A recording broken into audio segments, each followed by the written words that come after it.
Lázaro Maite Montano Zaragoza. Mi hijo se llama Lázaro Ángelo García Montano. Vivimos en calle D, número 357, entre 12 y 13, Lawton. Voy a narrar los hechos del día 2 de agosto del 2014 en una fiesta house que se hace en Cuba, en la playa de Jibacoa, donde van multitudes de jóvenes, sean buenos, sean malos, sean regulares.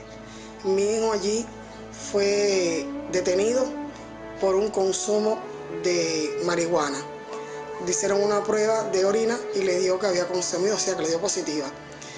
Lo detienen y entonces en las pertenencias de la casa de campaña que ellos tenían encuentran una mochila de algunos de los que estaban reunidos en el grupo y encuentran marihuana en la mochila.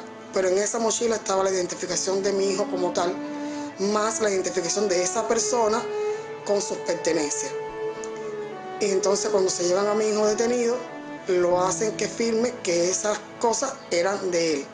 Mi hijo no firma de inicio, pero sí a la hora de darle la salida por una multa, un artículo del 8.3 que se le impuso, que el capitán, inclusive jefe de la unidad, conversó con los padres que estábamos ahí, que no iban a tener ningún problema por eso, que por consumir no había problema, que esa multa iba a ser puesta y que ahí se iba a quedar el problema, y que los niños tenían que firmar las actas que ellos le estaban dando a firmar para que pudieran salir. Mi hijo, primario en esta situación, firmó un acta de salida, pero donde en esa acta de salida está que le ocupan esos cigarros a él. Eso fue totalmente incierto porque no fue así, no se lo ocuparon ni a él encima no fue en una casa de campaña que la policía recogió. Le ponen la fianza, el día 5 de agosto la pago y el día 18 de septiembre nos citan para el 23 que los niños tenían que ir a prestar declaración porque se les había hecho un cambio de medida. O sea, ya no estaban bajo una multa, sino estaban bajo una fianza, que había que hacerles una investigación, un proceso de declaración nueva y la multa se nos iba a devolver y los niños van a quedar bajo libertad condicional por una fianza que se les impuso de 500 pesos. ¿Quién hizo el cambio? ¿Quién pidió el cambio de medida? Dice la policía que Fiscalía pidió el cambio de medida. Desde el primer momento que nosotros, los padres que estábamos allí, que vimos cómo las cosas estaban funcionando, nos dimos cuenta que nada estaba funcionando bien, porque eran multitudes de muchachos en las mismas condiciones, donde vimos que no se estaba haciendo un buen trabajo, porque si nos dicen desde el primer momento, inclusive el jefe de esa unidad, el político de esa unidad, conversó con nosotros y nos dijo... ¿De qué unidad? De la unidad de Santa Cruz del Norte. Ahorita me dijiste que el jefe de unidad, el capitán, ¿cómo se llama? El capitán que tenía el caso, el instructor Iván Pérez. Capitán Iván Pérez. Él no tomó mucho interés en el caso porque tenía situaciones personales, incluso supe que tiene a su esposa presa y que no ha podido resolver su problema. Entonces no sé las razones por las cuales no está trabajando con el deseo que debe hacerlo, porque en vez de abrir un proceso investigativo en el caso de mi niño, que en esa mochila que estaba su carnet, estaba el carnet de otra persona y las pertenencias de otra persona que él vio que eran reales, porque incluso mi hijo se probó la ropa que no eran de él, que dejó claramente que aquello no era de él. Y así todo, no quisieron actuar y dejaron a mi hijo cargar con una causa y con algo que no es de él. ¿Usted vio el carnet? En la playa de Jibacoa, en la estación de policía de Jibacoa, a mí me enseñan el carnet de esa persona. Me preguntaron, ¿usted conoce a esta persona? Pero yo, como ya ustedes pueden ver, yo uso espejuelos para poder ver de cerca, apenas identificar el personaje. Pero cuando yo logro hablar con mi hijo, me dice que ese carnet que yo vi era el del ciudadano que había dejado la mochila en su casa de campaña. En la casa de campaña. ¿Qué edad tiene su hijo? Mi hijo tiene 17 años nada más. Y ya se está viendo envuelto en una situación bien delicada porque lo acusan de tenencias de droga. Un artículo bien feo que cuando se enfoca ante un tribunal o ante cualquier situación, es una situación bien fea. Ya tenencia de droga, un muchacho de 17 años es como para huirle o marginar al muchacho ante la sociedad. Entonces, pues bueno, nos empezamos a preparar para el juicio, donde yo contrato el servicio de un letrado ahí mismo en Santa Cruz del Norte. Él nos fue dando todas las ideas, ¿no?, de cómo iba a ser las cosas, de cómo iba a ser el proceso, de todo lo que él iba a tratar de hacer por los muchachos. Inclusive ya el día antes del juicio, que fue el día 3 de diciembre, él nos cita para que los muchachos no le respondan a Fiscalía lo que Fiscalía quisiera saber, nada más que a lo de él. Inclusive algún detalle que se me había pasado, que el fiscal, cuando terminó el juicio, le dijo a los señores jueces presentes que él se había maravillado de ver cómo el letrado preparaba a sus clientes, porque los muchachos dijeron que no iban a responder las preguntas de nadie, nada más que del letrado, y que se dejaban la declaración que ya estaba por escrito en el expediente. Mi hijo no se defendió, mi hijo no dijo, no redactó cómo fueron los hechos realmente, y nosotros sabemos que esas actas todas fueron manipuladas de una manera, porque yo misma lo presencié, que fueron manipuladas las actas de declaración de los muchachos. Inclusive el capitán quería que mi hijo dijera que sí, que eso era de él. Y me dijo, estoy cometiendo un error aquí contigo porque tú no tienes que estar aquí, mamá, quien tiene que estar es él. Y yo le respondí, no, yo tengo que estar porque él tiene 17 años nada más, y aunque tú digas que él es un mayor, yo digo que para mí es un bebé. Y si él no sabe de estas cosas, yo tengo que estar al lado de él, porque quería que firmara el acta de que eso era de él. Al final, cuando nos ponen la multa, que los muchachos salen bajo la presión que sí firmó el acta de salida, o sea que la mochila era de él. De una manera u otra lo envolvieron y le hicieron firmar el acta para que se fuera. Un muchacho de 17 años con su mamá fuera con una multa pagada de 1,000 pesos porque quiere irse. O sea, pero usted me dijo que él había consumido... Él consumió, ellos compraron marihuana en La Rotilla, se la compraron aquí a un... Quiere decir que podía ser que esa persona que tenía esos 3 cigarros ahí lo hubiera vendido, lo estaba vendiendo, o hubiera sido que él mismo podía haberlo comprado también. O él podía haberlo comprado, efectivamente.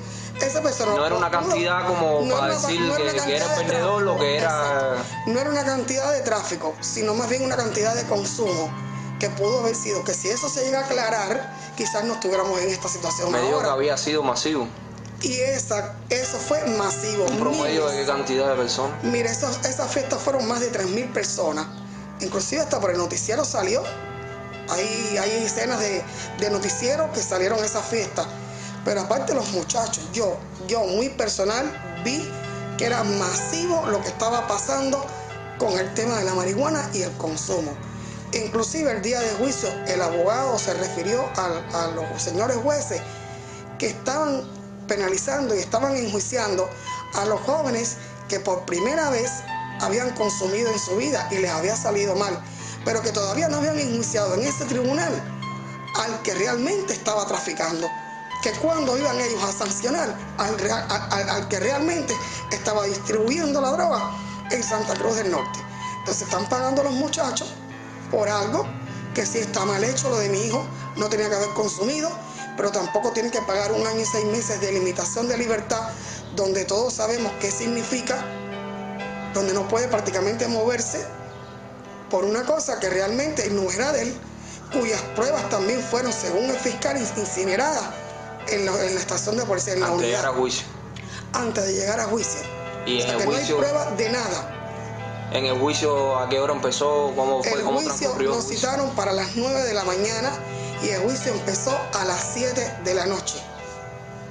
Y eran las 11 de la noche y todavía estábamos en el juicio. Quiere decir que fue un juicio bajo presión.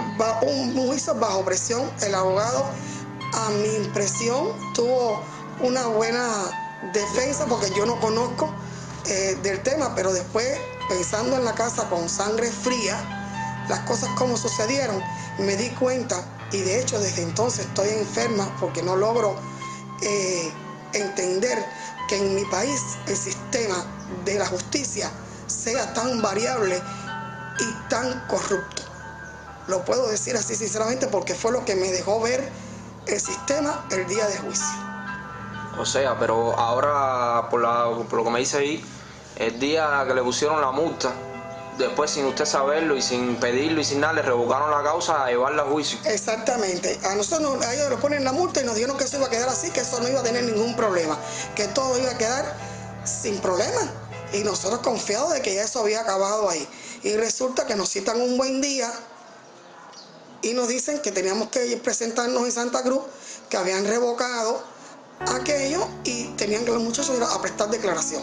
Cuando llegamos, nos dicen que nos van a devolver el dinero de la multa porque Fiscalía no estuvo de acuerdo con la sanción impuesta por la policía, porque ya les digo que fue masivo lo que hicieron y parece que entre la policía y Fiscalía hubo un mal trabajo donde también fuimos víctimas las madres que estábamos ahí, porque nos maltrataron, nos tuvieron todo un día también citadas desde las 8 de la mañana y eran las 5 de la tarde y no nos habían atendido, esperando por una decisión a ver quién era el que tomaba la decisión de firmar la devolución de las multas.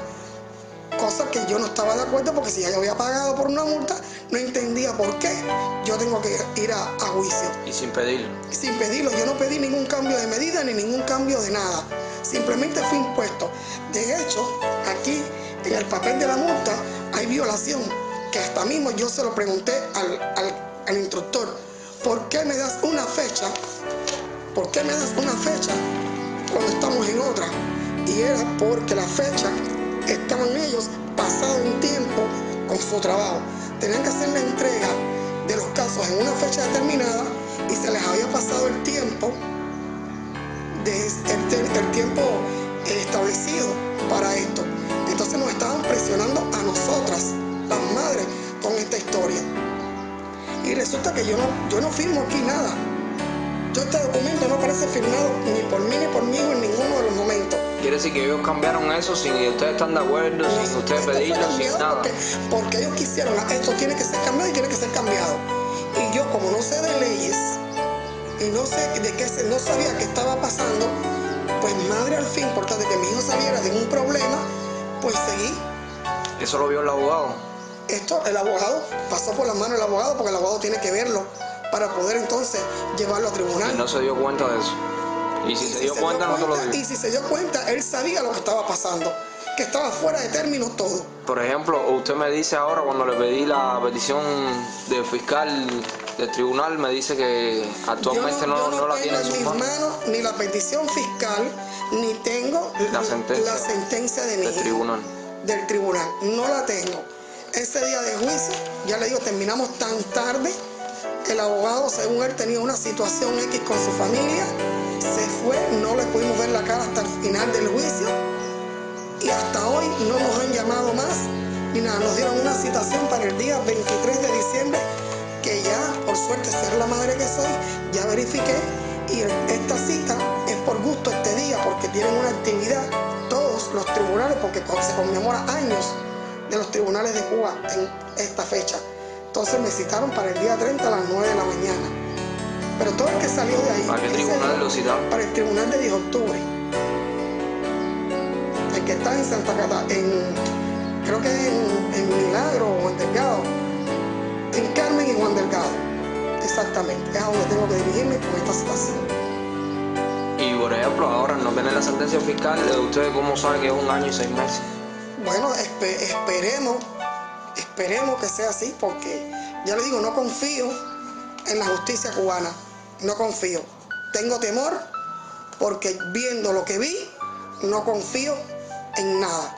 Aparte fui maltratada, fui amenazada, porque cuando reclamé mi derecho como madre, me dijeron, usted se tiene que callar porque ahora mismo le meto a su hijo para el calabozo y no sale más hasta que no sea sancionado. Y yo le dije, lo puedes meter para el calabozo porque yo lo voy a sacar porque tú no tienes ningún derecho para tenerlo. Motivo no tienes. Y eso fue una amenaza. Inclusive a otra madre también la amenazaron y la humillaron y la pusieron como... No le puedo explicar, cuando una mujer se echó a llorar. Y yo sí, yo lloro, pero de impotencia. Pues Yo tengo una gran preocupación y esto es lo que me ha quitado el sueño y creo que es lo que me mantiene con este ánimo tan deprimido, que no entiendo por qué razón. Yo sé que mi hijo cometió un grave error, que fue consumir, porque de hecho él lo declara, él es sincero, él dice que sí, que consumió, y que él está de acuerdo en asumir por consumo lo que le pueda tocar. Pero lo que no está de acuerdo es en que lo sancionen por una actividad que él no hizo, o por algo que él no hizo ni que él tenía encima. Entonces, en el juicio, en las pruebas que presenta el letrado de la defensa, dice que como era un juicio de 3 muchachos y él lo representó a los 3, en las verificaciones hechas de uno de los muchachos sale este supuesto hombre de la mochila y de los 3 cigarros que aparecieron en esa mochila. Y en esa verificación sale que ese hombre se dedica al consumo de droga, que inclusive la DNA de aquí del municipio de 10 de octubre, firmado por los 3 mayores que llevan estas cosas aquí en el municipio, que ellos conocen que esa persona se dedica a eso, y que en la verificación de mi hijo el instructor haya dicho que no había localizado a este individuo. Y esa fue un arma que usó el abogado de contrapartida, pero el fiscal le dijo que lo dejaba sin efecto, porque si él había conocido de antemano que eso estaba así, él tenía que haber luchado para que entonces ese día de juicio esa persona estuviera allí presente, y no fue así. Entonces no entiendo por qué el mal trabajo, por qué no quisieron para ayudar al muchacho que es joven, que tiene 17 años, que les estaba diciendo la verdad. Hay que simplemente creer lo que un policía dice y no en lo que dice el muchacho. Lo quiere decir, la falta de comunicación entre el instructor y el abogado repercutió al muchacho que fue el que al final cargó con todo. Exactamente. Pero en una revocación de causa se puede... A ver, no me dicen que es como una revocación, es como una revisión de causa, porque a la vez que yo ante los jueces le dije que sí, que estaba de acuerdo con la sanción, porque el abogado nos hizo señas de que sí, que estuviésemos de acuerdo, ya no había manera de virar eso hacia atrás. A la vez que ellos firman que están de acuerdo con la sanción, ya eso no se vira para atrás. Pero sí, en el transcurso de este tiempo que va a pasar,